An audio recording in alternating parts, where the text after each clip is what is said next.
అనమాట. Direct comment box of చేస్తే ఎందుకు ఆఫ్ చేసినాం అని చాలా మంది. ఇదివరకు మంగ్లీ అక్క తోటి రియాలిటీ షో చేసినప్పుడు కూడా ఇప్పుడు ఒకటి మంగ్లీ ఇష్యూ కూడా నడుస్తుంది. ఆ మంగ్లీ ఇష్యూ కూడా నాకు లింక్ పెడుతున్నారు. ఏంటంటే అక్క నేను దాంట్లో కొటేషన్ ఇచ్చిన మంగ్లీ అక్క మై ఆల్వేస్ అక్క అన్నట్టు పెట్టి. ఎందుకంటే మీ ఫోక్ స్టూడియో జర్నీలో ఫస్ట్ సెలబ్రిటీని చూసిందంటే మంగ్లీనే.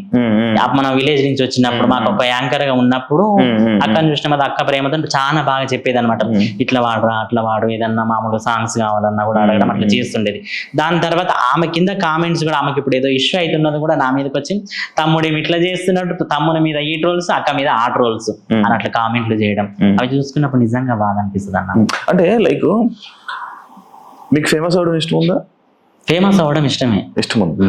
ఇప్పుడు ట్రోల్స్ జరుగుతున్నాయి కదా, ఈ వాళ్ళు ఏం చేసుకుంటే మనకెందుకు, మన ఫేమస్ అవుతున్నాం కదా, నెగిటివ్ పాజిటివ్, అదే negative or positive anything is good for మనకి మంచిదే కదా, అలాగని వదిలేయాల్సింది కదా. దానికి రియాక్ట్ అవ్వడం వల్ల వాళ్ళు ఇంకెక్కువ చేశారేమో అని అనిపించింది నా ఫీలింగ్.